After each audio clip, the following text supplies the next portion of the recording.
why moves, combos, and drills are the smallest aspect of basketball.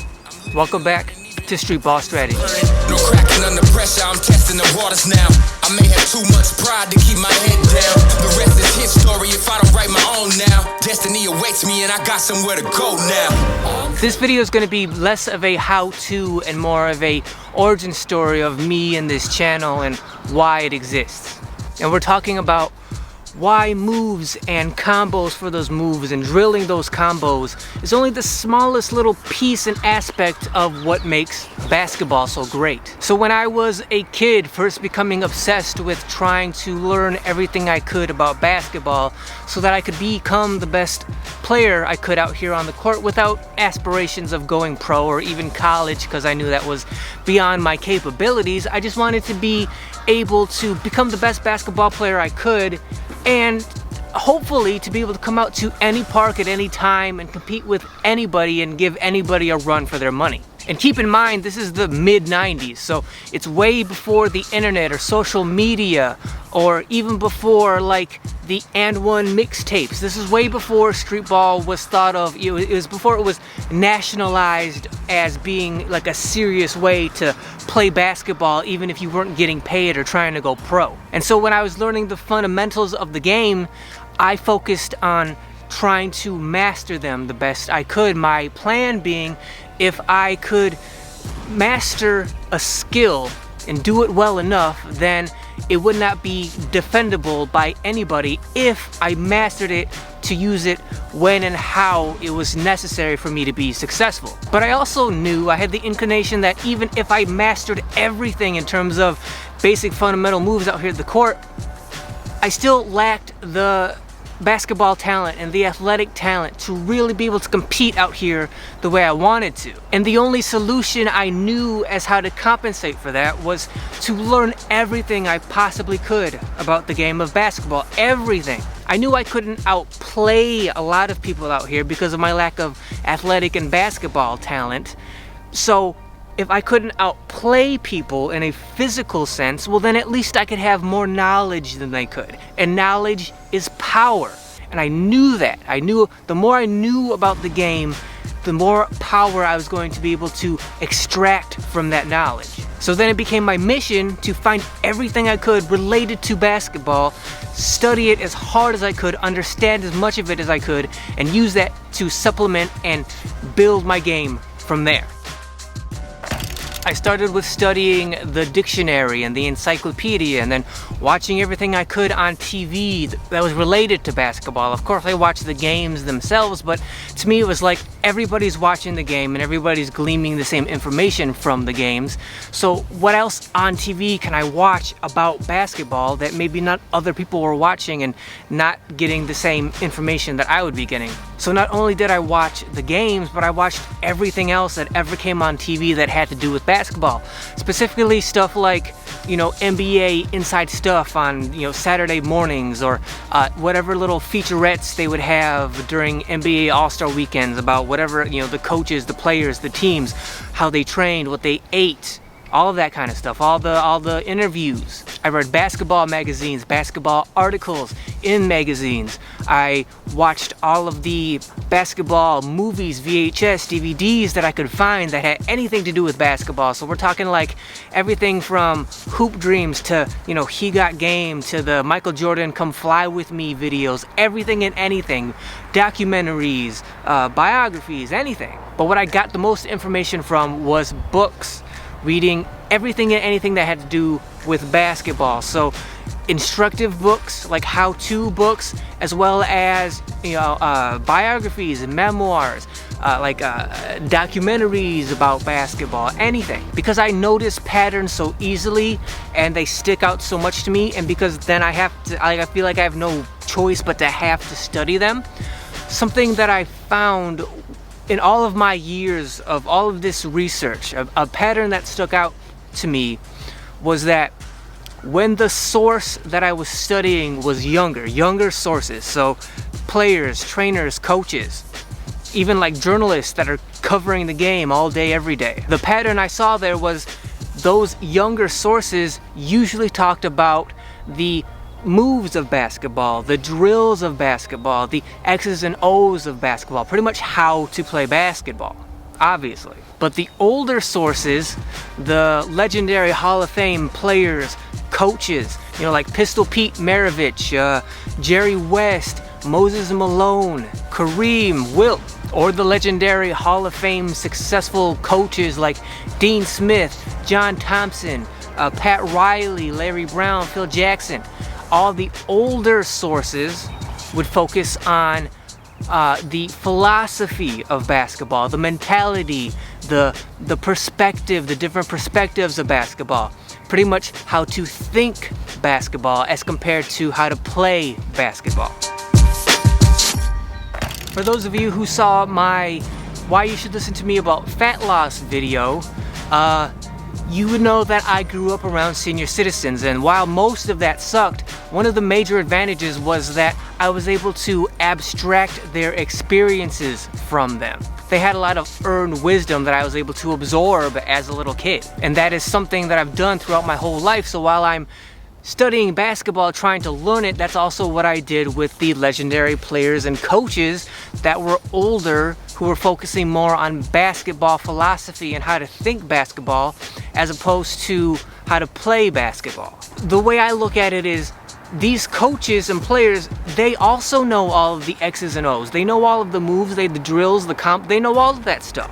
But they choose in their older age, in their wiser age, to focus on basketball philosophy and thinking about basketball. So when I see these basketball older statesmen talking about how they think about basketball, focusing on that rather than how to play basketball, I drill in on that.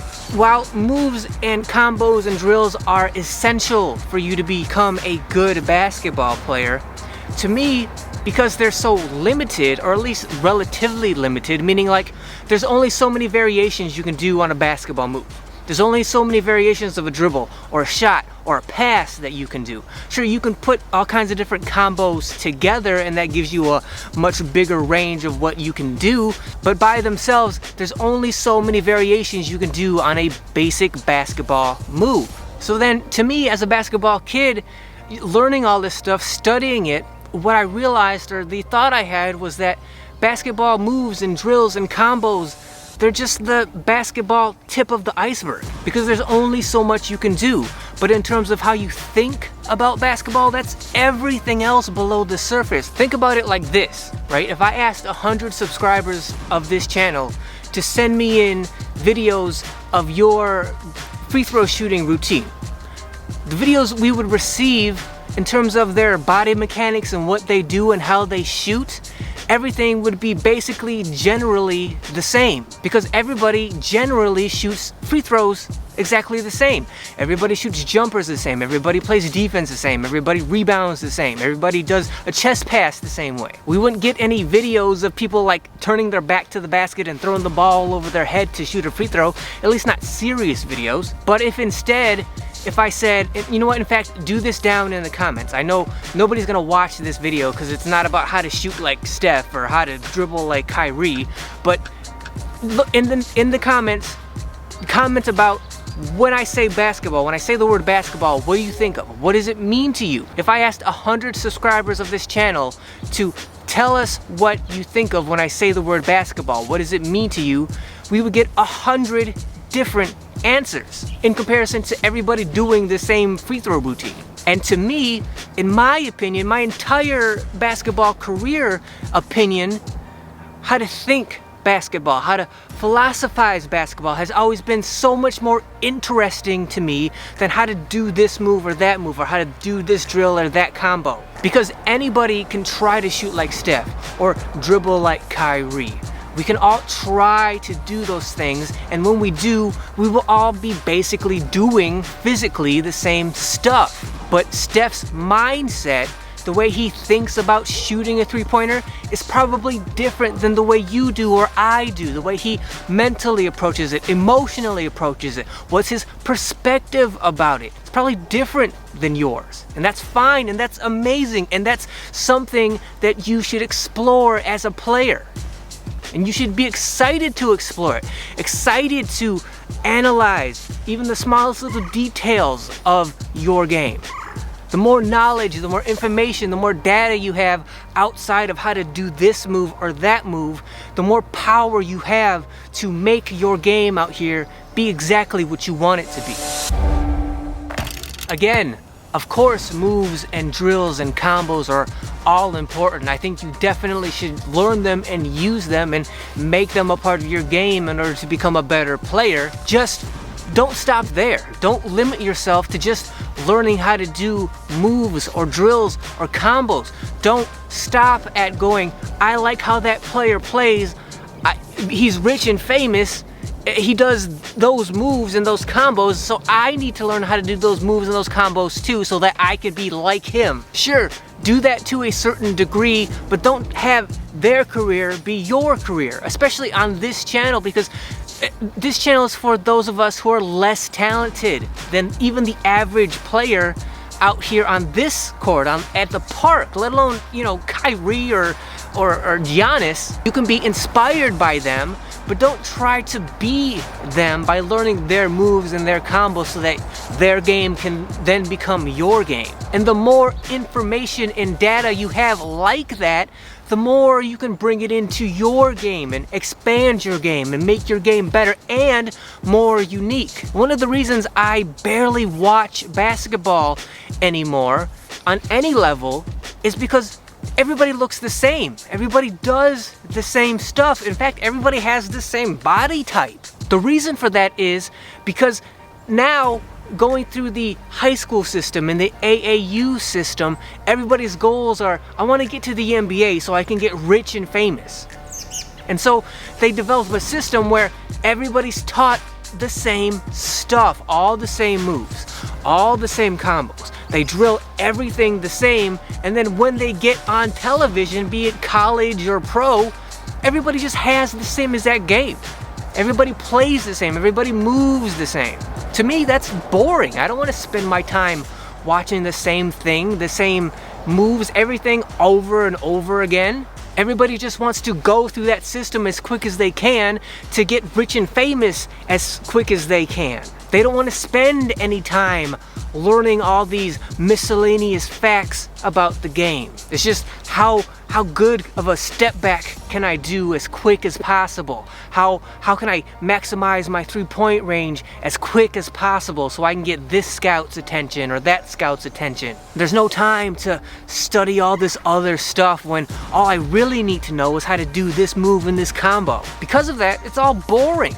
It's ironic that in 2022 I have a basketball channel focused on basketball stuff that nobody cares about anymore, but I don't care because I love this stuff. I have a passion for it. I can't stop thinking about it. And so I'm going to keep making these videos knowing that basketball is going in a very different direction than the videos I'm making, but I don't care because I have endless thoughts and interest to talk about this stuff. So for those of you who actually did watch this video, actually made it through the video, actually care about this miscellaneous, off the wall, off mainstream basketball stuff, thank you. Thank you for watching.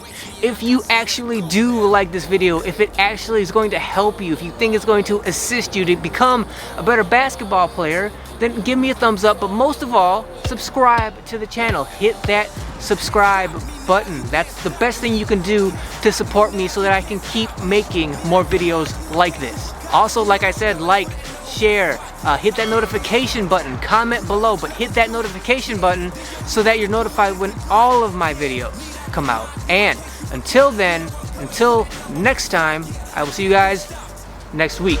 My demonstration fed my dedication, led the levitation. I'm patiently waiting to go higher than expected, whether they respect it. Deal with the pain and just accept it, go in one direction. Straight to the top, it feels like a mountain climb. Till